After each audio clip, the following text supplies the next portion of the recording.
많은 분들이 지금도 생생하게 또 기억하실 겁니다. 2001년에 있었던 9.11 테러 사건, 총 2,996명이 사망을 했습니다. 이 가운데는요, 한인 이민자들 중에서도 21명이 이 세계무역센터 안에서 또 그렇게 희생당했습니다.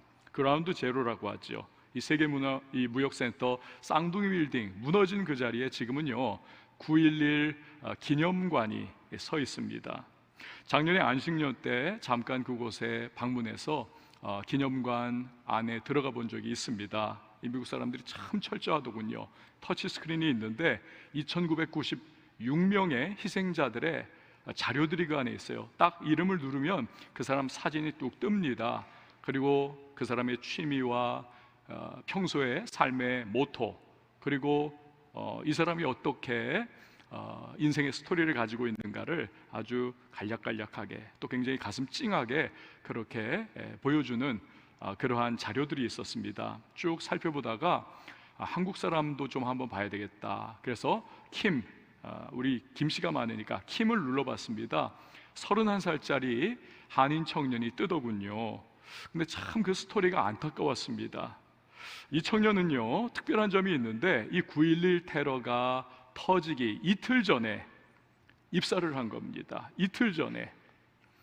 생각해 보십시오. 그 부모님이 정말 교육 잘 시키고 모범생으로 그렇게 자라가지고 대학 좋은 명문대 나오고 청운의 꿈을 안고 입사를 지원을 해가지고 세계적인 금융회사에 들어간 겁니다. 네루라는 그곳에 들어가서 이제 부푼 가슴을 안고 부모님들은 또 얼마나 자랑을 많이 했겠고 뿌듯했겠습니까? 이 청년 자신도 이틀 동안 이 회사를 다니면서 너무너무 감격하지 않았겠습니까? 내가 이곳에 왔다니, 모두가 부러워하는 이곳에 왔구나. 정말 열심히 일을 했습니다. 그런데 이틀 후에 테러가 일어났고 그 2,996명 중에 이틀 나온 이 청년도 포함되어서 함께 희생을 당한 겁니다. 그걸 보면서 생각했어요. 야, 우리 인생이라고 하는 것이 참 알 수 없는 것이 인생사구나. 뭐가 어떻게 될지 우리는 알지 못하고 오늘 좋은 일이 내일 고통의 일로, 오늘 고통스러운 눈물이 내일 기쁨의 또 웃음으로 바뀔 수도 있는 것이구나. 우리의 인생을 항해에 비유하지 않습니까? 아주 순풍에 돛단 듯 시작했는데 조금 가다 보니까 그냥 무지막지한 폭풍우가 쾅쾅거리면서 천둥과 함께 그렇게 온 바다를 뒤집어 엎어버리는, 그 이력편주 떠다니듯이 그렇게 휘청휘청거리는 그러한 모습, 우리의 인생. 그래서 한순간도 마음을 놓을 수가 없는 것이겠죠. 오늘 본문의 말씀은 그런 상황에 처한 사람들의 모습을 우리에게 보여주고 있습니다. 사도 바울의 이야기죠. 여러분 9절에서 12절 말씀을 한번 보세요. 제가 쭉 읽도록 하겠습니다. 여러 날이 걸려 금식하는 절기가 이미 지났으므로 항해하기가 위태한지라 바울이 그들을 권하여 말하되 여러분이여 내가 보니 이번 항해가 하물과 배만 아니라 우리 생명에도 타격과 많은 손해를 끼치리라 하되 백부장이 선장과 선주의 말을 바울의 말보다 더 믿더라. 그 항구가 겨울을 지내기에 불편하므로 거기서 떠나 아무쪼록 베닉스에 가서 겨울을 지내자 하는 자가 더 많으니 베닉스는 그레데 항구라. 한쪽은 서남을 한쪽은 서북을 향하였더라. 지금 이 배경은 이렇습니다. 바울이 재판을 받은 겁니다. 그런데 터무니없는 유대인들의 그러한 공격을 받으면서 바울이 나 가이사에게, 로마 황제에게 상소합니다. 로마에 가서 재판받게 해주십시오. 시민권이 있으니까 그가 누릴 수 있는 특권입니다. 그래서 오케이 사인을 받고 지금 백부장의 인솔하에 다른 많은 죄수들과 함께 배를 타고 로마에 가고 있는 것입니다. 그런데 이 가던 배가 그레데라고 하는 섬, 오늘날의 크레타 섬입니다. 여기에 정박을 합니다. 미항이라고 하는 아름답지만 아주 작은 항구에 도착을 했습니다. 조금 지나면 매서운 찬바람이 몰아치는 겨울이 다가올 것입니다. 지중해의 겨울은 항해가 불가능합니다. 그런데 백부장과 그 배에 타고 있었던 수백 명의 사람들이 생각한 것입니다. 이 미항은 너무 좁다는 거예요. 좁으니 위락시설, 편의시설도 별로 없고 수개월에 걸친 이 겨울을 나기에는 너무 무료하다. 우리가 같은 그레데 섬이지만 조금만 가면 베닉스라고 하는 큰 항구가 있다. 여기에는 편의시설 많고 위락시설 많으니까 우리 거기 가서 겨울을 지내자 라고 했습니다. 바울은 3차례에 걸친 선교여행을 통해서 지중해 지역을 엄청나게 배를 많이 탔던 사람이 아닙니까? 심지어 그는 고린도후서 11장에 보면 3번이나 배 타고 가다가 파선을 겪은 사람입니다. 지중해 바다를 잘 안다라고 하는 의미지요. 무엇보다도 그는 성령의 사람이 아닙니까? 늘 하나님의 성령에 감동되어 있는 영적인 안테나가 딱 서 있는, 그러니 이 상황 속에서 그가 위험을 감지했습니다. 백부장에게 이야기를 하는 거예요. 가면 안 된다는 겁니다. 반드시 우리 앞에 어려움을 우리는 겪게 될 것이다. 그러나 예민한 영적인 감각으로 가지 말자고 하는 바울의 말, 그는 죄수가 아닙니까? 묵살이 되는 겁니다. 대신에 선장과 선주는 괜찮다는 것입니다. 거기 가야 우리가 편안하게 겨울을 보낼 수 있다. 결국 지휘자인 백부장이 바울의 말을 버리고 선장과 선주의 말을 따라 미항에서 베니스항으로 이동을 시작합니다. 여러분, 오늘날에도 많은 인생 항해에서 이와 비슷한 일들이 일어나고는 합니다. 사업에서, 직장에서, 그리고 결혼에서, 가정생활과 자녀 양육과 같은 삶의 현장 속에서 우리에게 성령의 세미한 감동이 찾아올 때가 있습니다. 너 거기서 멈춰야 해. 더 나가면 안 돼. 그러나 이 안에 거리끼는 마음이 있음에도 불구하고 우리가 그걸 묵살해버려요. 그리고는 내 고집대로 상황과 현실을 파악하면서 우리는 그냥 밀고 나갈 때가 있습니다. 문제는 결국 큰 어려움을 만나지요. 여러분, 13절과 14절 말씀을 보시기를 바랍니다. 남풍이 순하게 불매 그들이 뜻을 이룬 줄 알고 닻을 감아 그레데 해변을 끼고 항해하더니 얼마 안 되어 섬 가운데로부터 유라굴로라는 광풍이 크게 일어나니, 마침 순한 남풍이 불어왔습니다. 야, 잘됐다. 반나절이면 베닉스 항구에 가겠구나. 순풍에 돛단 듯 출발을 했습니다. 배는 미끄러지듯이 나아갑니다. 그러나 잠깐의 시간이 지난 후에 갑자기 남풍에서 시작한 항해가 광풍을 만나는 아수라장이 되더라는 것입니다. 그레데섬 해발 2000m의 산에서 동풍과 북풍이 충돌을 하면서 일으킨 유라굴로, 즉 동북풍이라고 하는 이름의 태풍이 그들을 강타를 해버렸던 것이지요. 사도행전의 기록자는 누가입니다. 의사입니다. 아주 과학적인 사고방식과 조밀한 그러한 관점을 가지고 그는 자신들이 당한 상황을 세밀하게 기록을 했어요. 여러분, 15절에서 17절 말씀을 보시기를 바랍니다. 배가 밀려 바람을 맞춰 갈 수 없어 가는 대로 두고 쫓겨가다가 가우다라는 작은 섬 아래로 지나 간신히 거루를 잡아 끌어올리고 줄을 가지고 선체를 둘러감고 스르디스에 걸릴까 두려워하여 연장을 내리고 그냥 쫓겨가더니, 여러분 지금 생각하셨는지 모르겠지만 쫓겨갔다라고 하는 단어가 2번 등장을 합니다.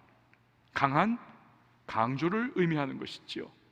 바다에서 잔뼈가 굵은 베테랑 뱃사람들임에도 불구하고 주도권을 완전히 빼앗긴 채 바람에 이리저리 밀려가더라는 것입니다. 속수무책이지요. 우리도 살다 보면 환경과 상황에 밀려가지고 삶의 주도권을 완전히 놓쳐버릴 때가 있습니다. 그래서 어떤 분은 이런 말을 합니다. 잘 들어보세요. 인생은 가고 싶은 대로 가는 것이 아니다. 인생은 대신에 가는 대로 가는 것이다. 내가 가고 싶다고 해서 인생 어느 길로 어느 방향으로 갈 수 있는 것이 결코 아니라는 겁니다. 가다 보니까 내 삶의 변수가 튀어나옵니다. 복병이 튀어나옵니다. 피하고 휘둘리다가 이리저리 가게 되는, 그게 우리의 인생이라는 것이지요. 그들은 또한 재산상에 큰 손해를 입었습니다. 18절 19절 말씀을 보십시오. 우리가 풍랑으로 심히 애쓰다가 이튿날 사공들이 짐을 바다에 풀어버리고 사흘째 되는 날에 배의 기구를 그들의 손으로 내버리니라. 배에 실은 화물은요, 여러분 하나하나가 이게 돈과 같습니다. 무역을 해야 하는 것이거든요. 또한 뱃사람에게 있어서 배의 기구라고 하는 것은 이건 생명과도 같은 것입니다. 그런데 워낙 파도가, 풍랑이 거세게 배에 밀어닥치니까 배가 물에 완전히 빠져들지 않기 위하여 배를 가볍게 하려고 모든 짐들, 그 귀한 것들을 다 바다에 던지고 심지어는 배의 기구마저도 다 버리더라는 것입니다. 오늘도 많은 분들이 인생 항해에 몰아닥친 태풍으로 말미암아 재산상의 큰 손해를 경험하는 분들이 계십니다. 그러나 그뿐만이 아니라는 것입니다. 이 누가는 최악의 상황까지 그들이 갔던 것을 우리에게 보여주고 있습니다. 20절 말씀을 보세요. 여러 날 동안 해도 별도 보이지 아니하고 큰 풍랑이 그대로 있음에 구원의 여망마저 없어졌더라. 이 당시는 나침반이 아직 발명되지 않았던 때입니다. 뱃사람들이 늘 바라보면서 그들이 기준 삼았던 것은 그래서 태양과 별의 위치입니다.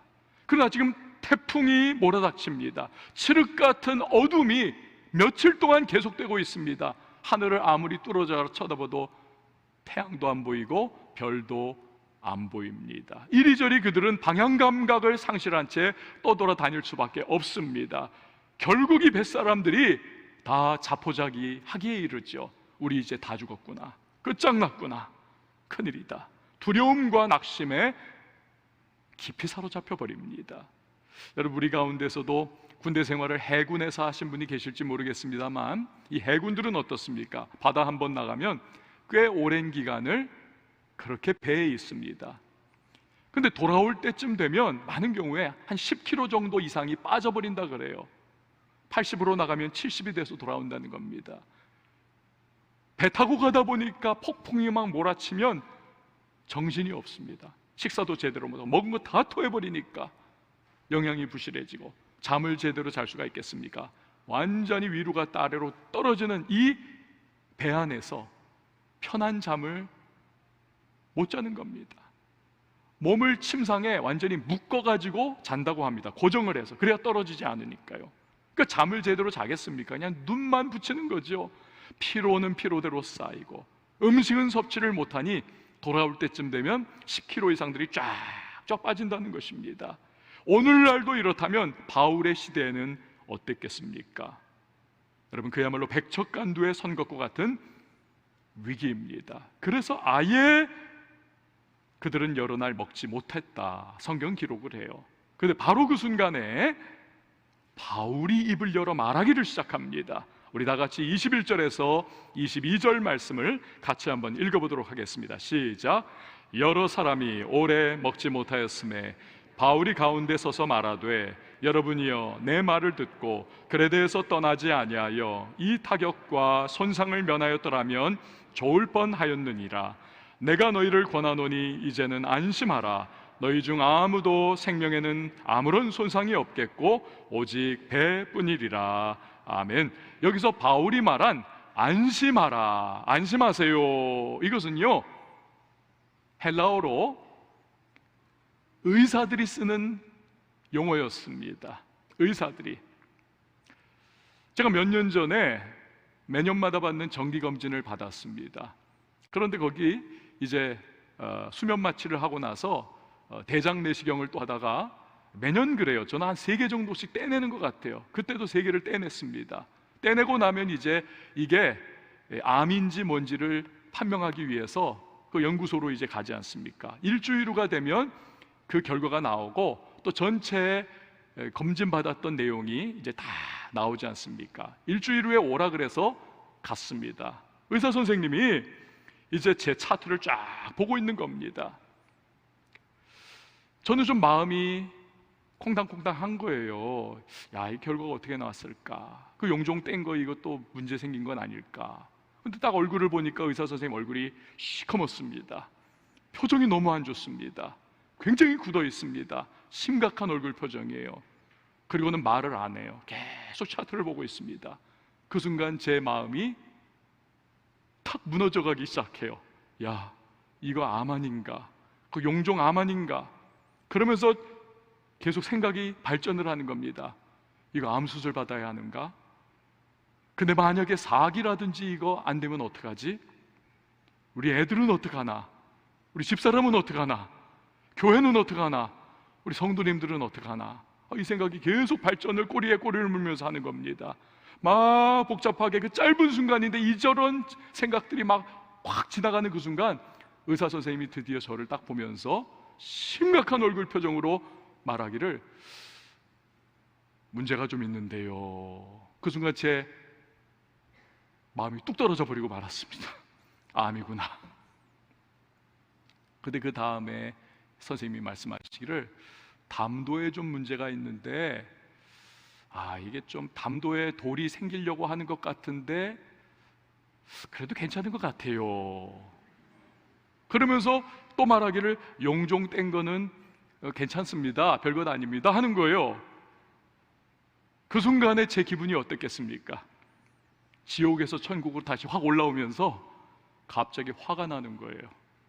아니, 의사 선생님이면 심리학을 배우든지 해가지고 환자의 마음을 편안하게 해주기 위해서 기왕이면 괜찮다는 얘기부터 하고, 그렇지만 좀 담 쪽에 문제가 약간 있을 수 있으니 좀 지켜봅시다 하면 편안한 마음으로 이 시간을 가질 수 있었을 텐데, 왜 사람을 쥐잡듯이 이렇게 코너에 몰아놓고는 자기 기분 나쁘다고 해서 환자를 이렇게 고통스럽게 만드는가? 제가 그때 거짓말 안 하고요, 진짜 의사 선생님 멱살 잡을 마음이었습니다. 너무 화가 났어요. 지금도 이 몇 년 지났음에도 불구하고 아내하고 그 얘기를 하면 너무 화가 나요. 그래서 제가 주치의를 바꿔버렸습니다. 여러분, 표정이 그래도 그렇다면 우리가 의사 선생님을 만났는데 의사 선생님이 암입니다, 선고를 한다고 생각해 보십시오. 하늘이 깜깜하게 느껴지지 않겠습니까? 그런데 절망의 두려움에 확 빠져 있는 그 순간 의사 선생님이 이렇게 말한다고 생각해 보십시오. 그렇지만 안심하십시오. 이거 수술할 수 있고요, 완치될 수 있고요, 그렇게 걱정, 두려움 안 가지셔도 됩니다. 저를 믿으세요. 힘내세요. 그 순간 마음이 위로가 생기는 거죠. 해보자라고 하는 용기가 생기는 것이지요. 여러분, 사도행전의 기록자인 누가는 직업이 의사였습니다. 그래서 바울이 폭풍 속에서 그 수많은 두려움과 절망에 빠진 사람들에게 말을 했을 때 했던 그 단어를 특별히 의학용어, 의사 선생님이 좌절과 절망에 빠진 환자에게 격려하고 나를 믿고 일어서라고 하는 그 안심하라라고 하는 말을 특별히 활용을 했던 것입니다. 그런 느낌으로 그 말이 다가왔다는 거예요. 거기 있었던 수백 명의 사람들에게. 여러분, 그렇다면 똑같이 바울도 절망 속에 처했었고 그 환경과 상황이 정말 두려움의 순간이었는데도 불구하고 어떻게 그는 담대한 태도를 가질 수가 있었을까요? 첫 번째로, 바울의 담대함의 근원은 하나님의 말씀이었던 것입니다. 우리 다 같이 23절과 24절 말씀을 한번 같이 읽어보도록 하겠습니다. 시작. 내가 속한 바 곧 내가 섬기는 하나님의 사자가 어젯밤에 내 곁에 서서 말하되, 바울아 두려워하지 말라, 내가 가이사 앞에 서야 하겠고 또 하나님께서 너와 함께 항해하는 자를 다 내게 주셨다 하였으니. 아멘.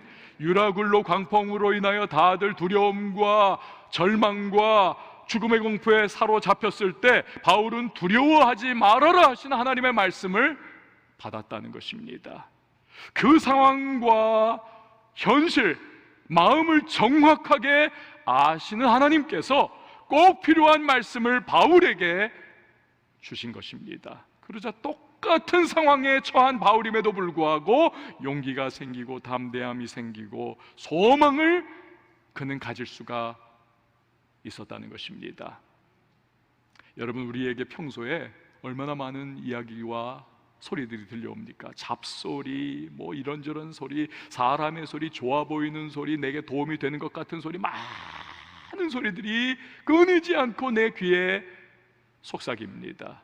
무수하게 들려오죠.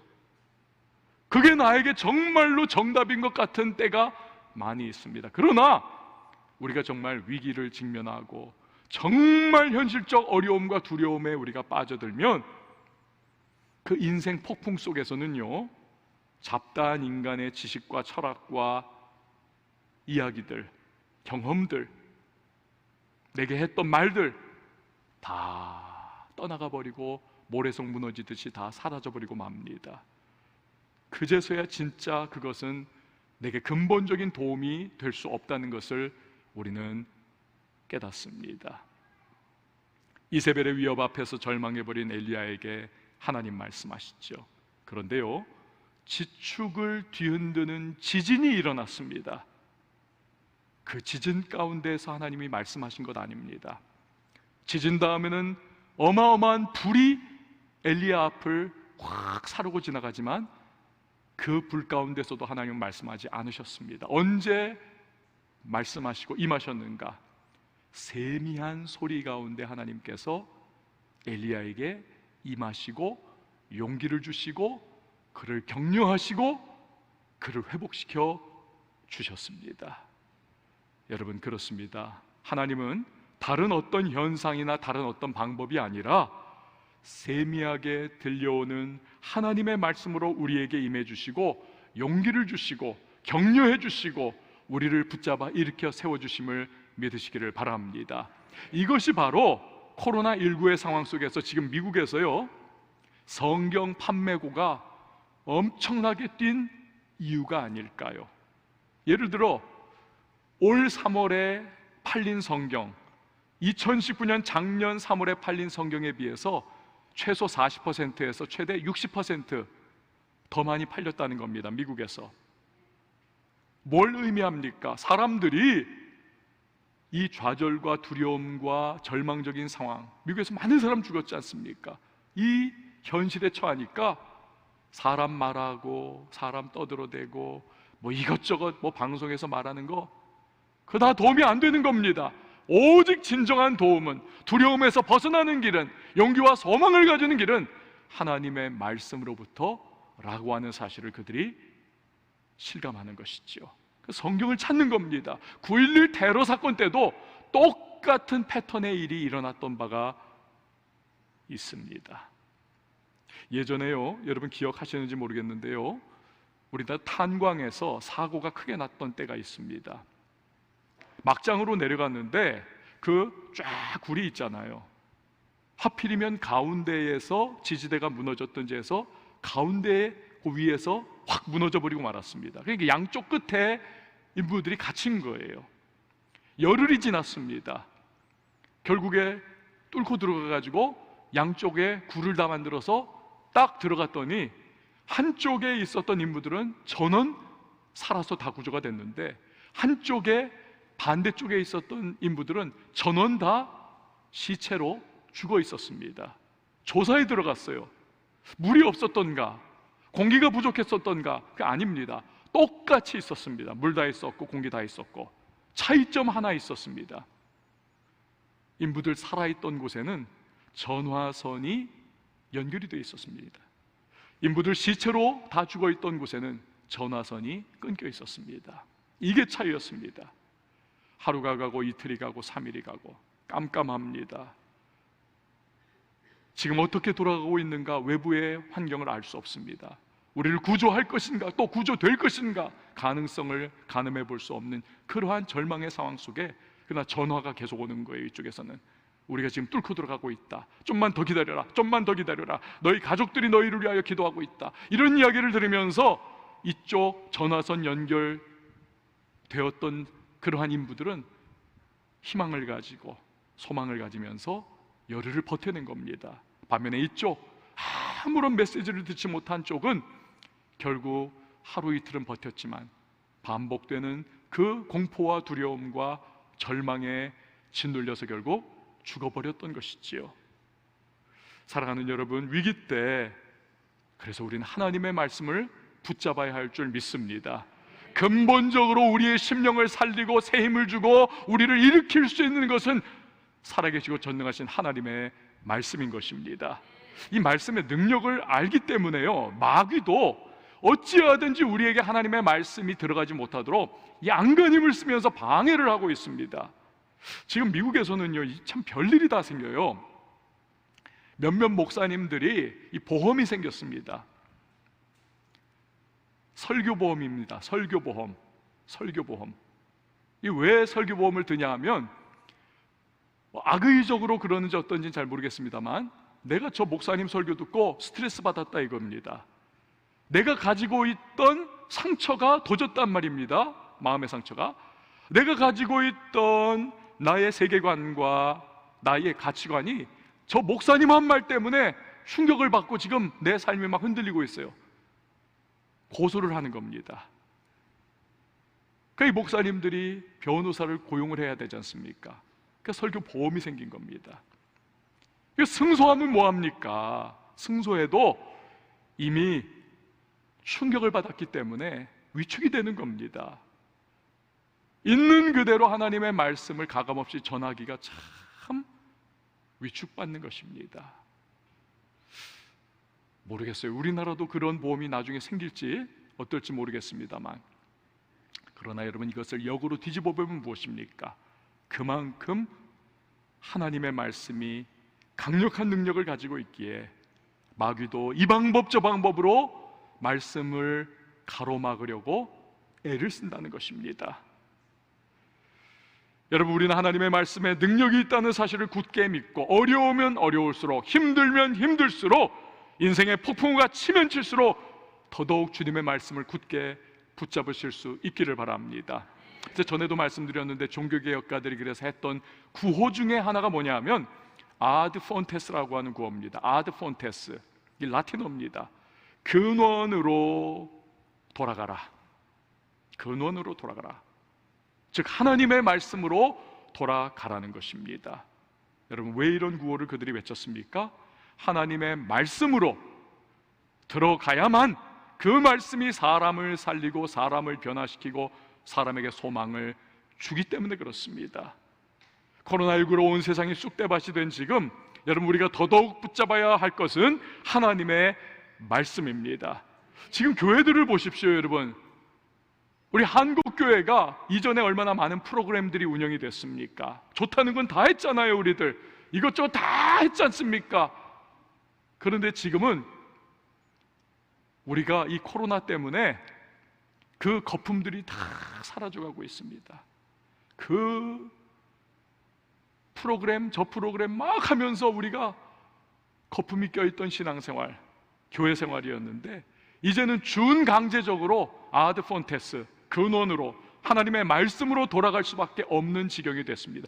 뭐 신방도 안 되잖아요. 비대면이 지금 다 대세기 때문에 무슨 프로그램을 할 수 있습니까? 교회마다 지금 무슨 운동이 일어나고 있냐면 성경 통독 운동, 큐티 운동, 하나님 말씀에 다시 집중하는 돌아가는 운동이 지금 일어나려고 막 하고 있어요. 우리 교회도 9월 달부터 우리 전교인 성경 통독하고 성경으로 우리 돌아가는 그러한 이 지금 다 또 프로그램이라 그러면 안 되지. 이 지금 계획을 다 짜놨어요. 9월의 시작입니다. 아드 폰테스, 근원으로 돌아가라.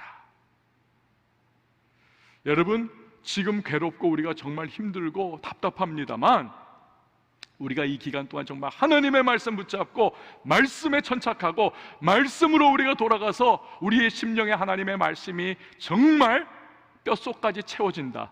무슨 일이 생길까요? 코로나 끝나고 나면 반드시 한국교회에 새로운 부흥의 역사가 임할 줄 믿으시기를 바랍니다. 우리 교회가 그걸 기도해야 합니다.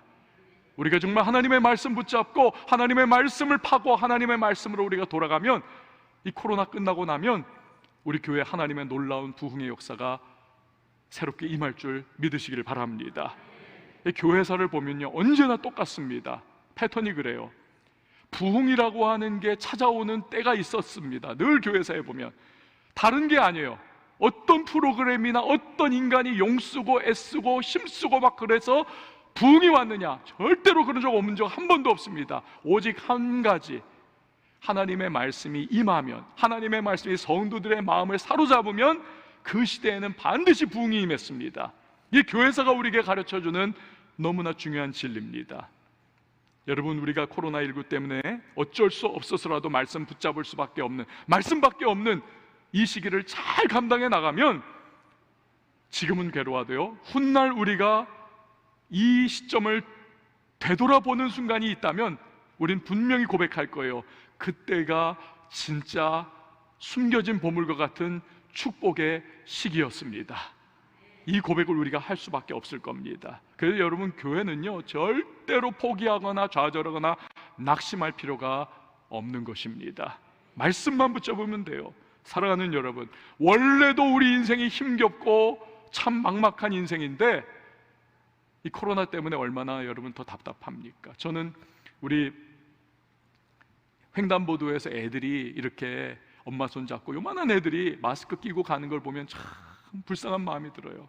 우리야 그렇다 쳐도 쟤네들은 정말 앞으로 더 많은 질병과 더 문제들이 많이 터질 텐데, 야, 어떻게 살아갈까 쟤네들은. 여러분, 그렇기 때문에 이럴 때일수록 우리와 우리 아이들 더더욱 하나님의 말씀을 들어야만 합니다. 툭 치면 하나님의 말씀이 흘러나오도록 이 안에 하나님의 말씀을 읽고 묵상하고 듣고 채워놓고 꽉꽉 다져넣어서 우리가 말씀에 사로잡힐 때 어떠한 어려움과 두려움과 위기와 인생 항해의 풍랑이 닥쳐온다 할지라도 우리와 우리 가정과 우리 자녀들 반드시 두려움을 극복하고 든든하게 서서 전진해 나가는 하나님의 사람들이 될 줄 믿습니다. 우리 담대함의 근원, 그것은 하나님의 말씀인 것입니다. 바울이 담대할 수 있었던 두 번째 이유, 그것은 기도 가운데 사명을 재확인했기 때문입니다. 우리 다 같이 24절과 26절 말씀 같이 읽어보도록 하겠습니다. 시작. 바울아, 두려워하지 말라. 내가 가이사 앞에 서야 하겠고 또 하나님께서 너와 함께 항해하는 자를 다 내게 주셨다 하였으니 그러므로 여러분이여 안심하라. 나는 내게 말씀하신 그대로 되리라고 하나님을 믿노라. 그런즉 우리가 반드시 한 섬에 걸리리라 하더라. 아멘. 하나님의 사자가 나타나서 바울에게 폭풍 속에서 두려워하지 말라 하신 걸 보면 이게 뭘 의미하는 겁니까? 바울이 두려웠다 안 두려웠다? 두려웠었다는 겁니다. 그러니 두려워하지 말라고 하시죠. 기도했던 겁니다. 하나님, 두렵습니다. 우리 모두가 지금 죽겠습니다. 제자들이 예수님 흔들어 깨웠던 것처럼 주님, 이대로 놔두실 겁니까? 기도했던 거죠. 왜 아니겠습니까? 이미 3번 파선을 경험했던, 일주야를 깊은 바다에 그 나무 조각 붙잡고 떠 있었던 바울이 아닙니까? 지금 당하고 있는 태풍의 파괴력과 위험을 그는 누구보다도 더 뼈저리게 잘 알고 있는 사람입니다. 그래서 기도한 것이죠. 그런데 하나님의 사자가 바울에게 주신 두려움의 처방은 하나님의 말씀과 아울러서 사명을 재확인시켜 주는 것이었습니다. 바울아, 너 왜 지금 그 배에 타고 있지? 너는 반드시 가이사에게 가서 그곳에서 로마의 사람들에게 복음을 전하게 될 거야. 바울이 1차, 2차, 3차 선교여행을 가지면서 그가 끊임없이 기도의 제목 삼았던 그의 사명이 로마에 가는 것 아니었습니까? 이 사명의 재확인 앞에 그가 확신을 갖게 되는 거죠. 그렇구나, 내가 이 사명이 있으니 유라굴로 광풍은 결코 나를 삼키지 못할 것이다. 하나님이 지켜주실 것이다. 사명에 초점을 맞추니까 모든 두려움 물러가고 그는 흔들리지 않고 주변 사람들에게 안심하라고 외칠 수 있게 되었던 것입니다. 영국의 위대한 부흥을 가져온 주역이자 감리교를 창설한 존 웨슬리, 그가 이런 말을 했습니다. 사명이 있는 한 나는 불멸이다. 하나님께서 우리 크리스찬들을 이 땅에 남겨두신 것은 사명을 감당하라고 남겨두신 겁니다. 사명의 완수 이전에 하나님 데려가시지 않아요. 여러분, 이 믿음의 고백을 그가 할 수 있었던 배경이 있습니다. 그러니까 미국에, 영국 사람이니까 대서양 건너서 미국에 아메리칸 인디언들 선교를 갔던 적이 있습니다. 그런데 돌아오는 길에 그가 영적 침체에 빠져요. 인디언들하고 선교 활동하다 보니까 자기가 구원이 희미해져 있는 것을 발견한 겁니다. 내가 정말 구원받았나? 이 영적인 갈등 가운데 배 타고 다시 대서양 건너 지금 영국으로 돌아오고 있는 항해 도중에 폭풍우를 만납니다. 이력편주처럼 막 올라갔다 떨어지는 그 배 안에서 그가 두려움에 깊이 사로잡힙니다. 내가 지금 죽으면 어떻게 될까? 천국 갈 수 있을까? 또다시 영적인 혼란에 빠져버립니다. 그런데 선교사로까지 나갔던 자신이 이 상황 가운데 지금 헤매고 있는 순간, 그러나 저쪽 배 갑판 한편에서는 모라비안 교도라고 하는 기독교의 작은 분파 공동체가 모여서 기도하면서 찬양을 하는 거예요. 너무나 당당하게, 너무나 평안하게 찾아갔습니다. 당신들 두렵지 않습니까? 왜 우리가 두렵습니까? 이 폭풍우를 하나님이 창조하셨습니다. 우리와 함께 하십니다. 설령 우리가 죽어도 우리는 하나님 앞에 있을 것입니다. 이 모라비아 교도들의 담대한 믿음에 그가 도전을 받고 충격을 받습니다.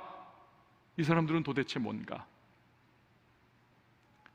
그리고 그가 영국에 돌아가서 하나님 말씀 붙잡고 기도도 하고 그러다가 결국 그가 진정한 회심을 경험하고 성령에 충만하게 사로잡혀서 평생의 복음 전도자가 되었던 것입니다.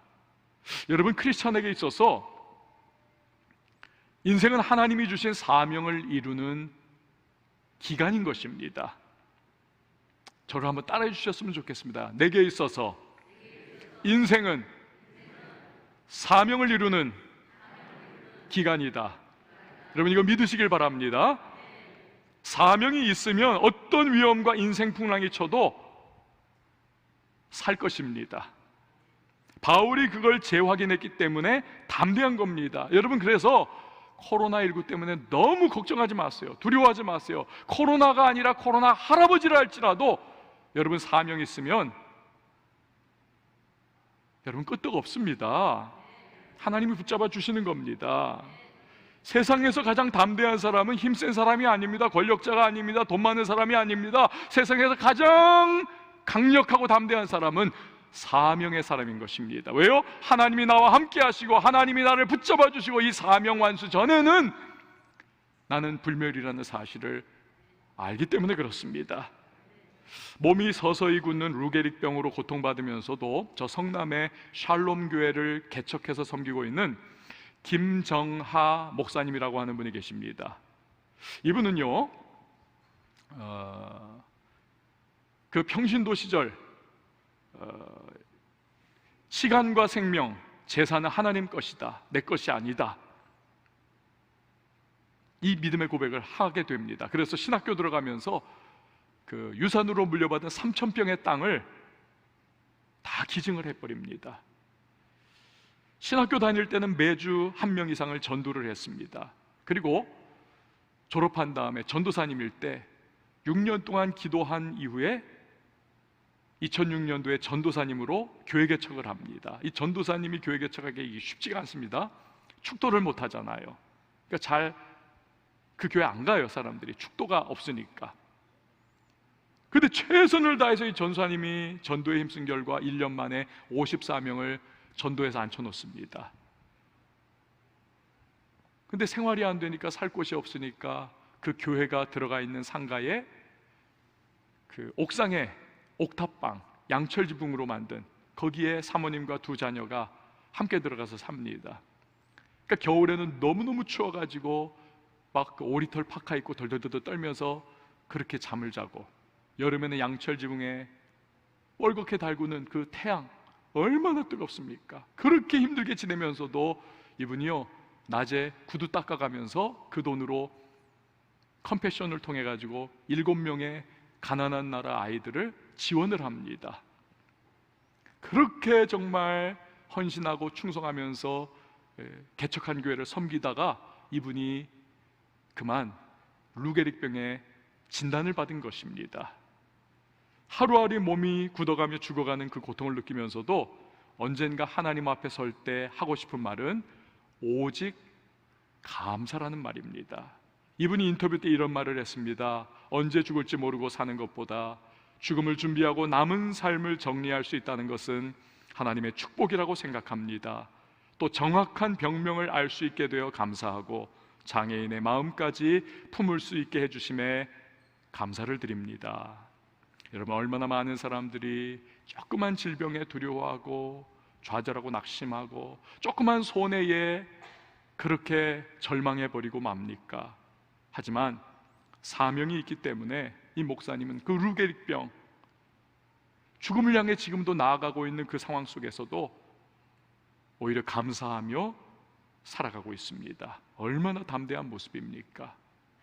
여러분, 두려우십니까? 걱정이 많으십니까? 어떻게 살까 염려가 태산 같으십니까? 여러분, 걱정하지 마세요. 하나님이 우리와 함께 하십니다. 그분이 우리를 붙잡아 주십니다. 반드시 사명을 이룰 수 있도록 도와주실 것임을 믿으시기를 바랍니다. 이렇게 하나님 말씀 붙잡고 기도로 사명을 재확인하며 사는 사람은 인생의 폭풍우가 쳐들어오고 고난의 파도가 밀려올 때 오히려 진가를 발휘합니다. 바울을 보세요.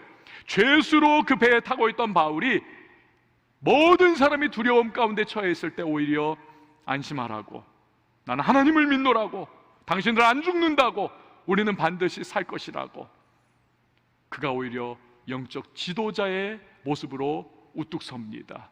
어두우면 어두울수록 작은 빛이 더 환한 빛을 발하는 것과 같은 것이지요. 사랑하는 여러분, 저와 여러분도 이렇게 될 수 있기를 바랍니다. 인생 항해에 폭풍우 칠 때 있습니다. 놀라지 마십시오. 두려워 마십시오. 대신에 하나님 말씀 붙잡으시고 기도로 사명을 재확인하십시오.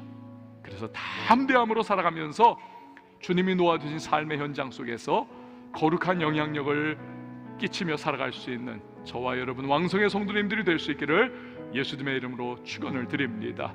우리 시간 함께 찬양하고 잠깐 기도하도록 하겠습니다. 많은 분들이 또 이 찬양 모를 수도 있어요. 그러나 괜찮습니다. 우리 같이 배워가면서 이 시간 우리 이 찬양 부르고요, 가사를 잘 음미해 보세요. 정말 귀합니다. 그리고 우리 잠깐 기도하는 시간을 가지도록 하겠습니다. 주 선한 능력으로 안으시네. 주 선한 능력으로 안으시네. 그 크신 팔로 날 붙드시네. 절망 속에도 흔들리지 않고, 절망 속에도 흔들리지 않고, 사랑하는 주 얼굴 구하리. 주 선한 능력으로 안으시네. 주 선한 능력으로 안으시네. 그 크신 팔로 붙드시네. 그 크신 팔로 날 붙드시네. 아멘. 절망 속에도 흔들리지 않고, 사랑하는 주 얼굴 구하리. 선한 능력으로 일어서리. 선한 능력으로 일어서리. 주 나를 지하는 믿음으로 우리 보내 안에 주 오실 그날 영광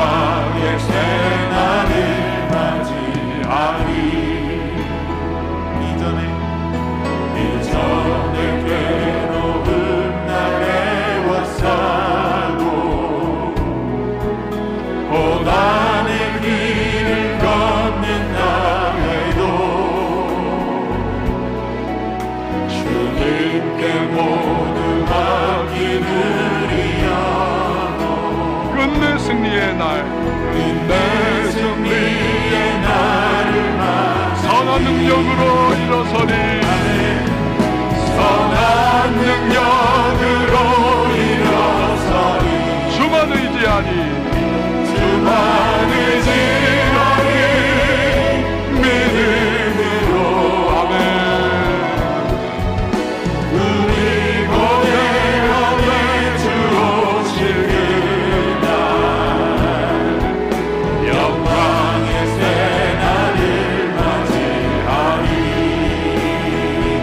주님이 금하신 고난의 승자를 우리도 감사하며 받으리.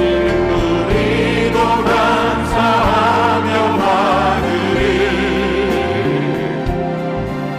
주님의 남은 고난 채워가며 예수와 복음 위에 살리라. 예수와 복음 위에 살리라 아멘 선한 능력으로 일어서리 주 의지하니, 주만 의지하니 믿음으로 우리 고뇌함에 주 오실 그날 승리의 새날을 선한 능력으로 일어서리. 선한 능력으로 일어서리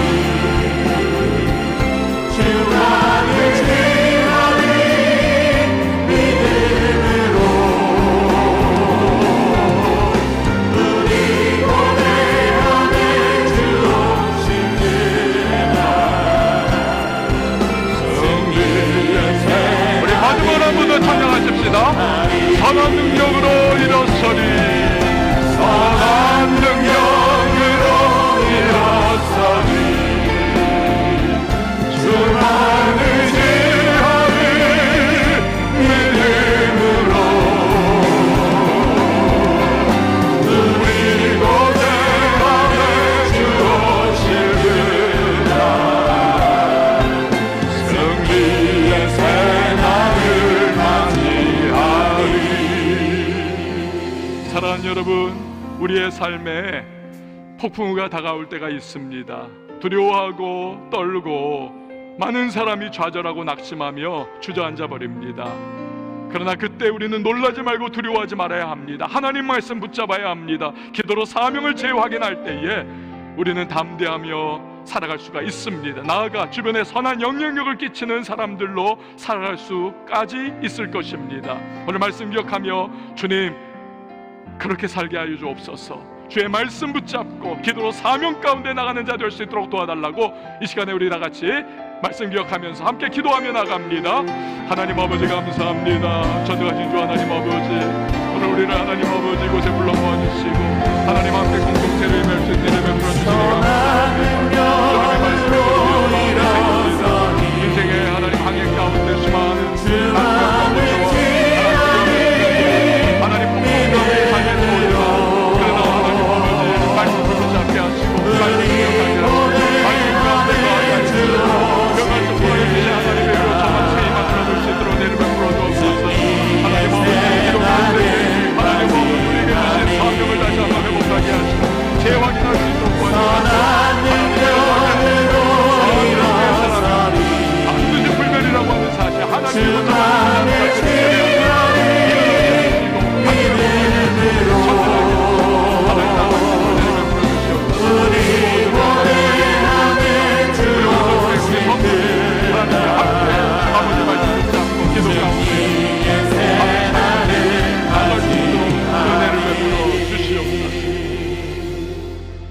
폭풍 가운데에 하나님 말씀 붙잡고 기도로 사명을 재확인하여 용기와 힘을 가지고 주변을 일으켜 세웠던 나는 하나님을 믿노라 담대히 고백했던 사도 바울과 같이 인생 항해를 해나가는 우리들 역시 그렇게 살아가게 하여 주시옵소서. 예수님의 이름으로 기도하옵나이다. 아멘.